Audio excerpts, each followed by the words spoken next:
আজ বানাবো নিরামিষ সয়াবিন পনিরের তরকারি। যে কোনো নিরামিষের দিনেই কিন্তু তোমরা এটা বাড়িতে ট্রাই করতে পারো, খুব ভালো লাগে খেতে। প্রথমে একটু শুকনো খোলায় জিরে আর ধনে আমি ভেজে নেব।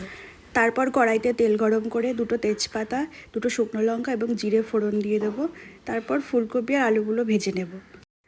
তো ফুলকপি আর আলুগুলো কিন্তু ভাজা ভাজা হয়ে গেছে। এবার আমি সেই মশলার পেস্টটা দিয়ে দেবো এবং হলুদ আর নুন দিয়ে দেবো পরিমাণ মতো। মশলার মধ্যে এখানে আছে জিরে, ধনে, শুকনো লঙ্কা আর একটু আদা বাটা।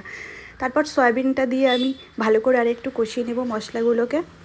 মশলা কিন্তু পুরোপুরি কষে গেছে। এখানে আমি পরিমাণ মতো ঝোলের জন্য একটু জল দিয়ে দেবো।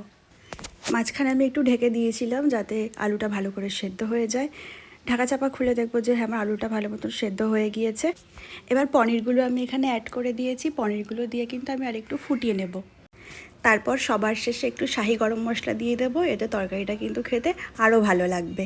তোমরা সবাই কিন্তু ট্রাই করো বাড়িতে এবং আমাকে কমেন্টে জানিও কে কে ট্রাই করলে আর কেমন লাগলো খেতে।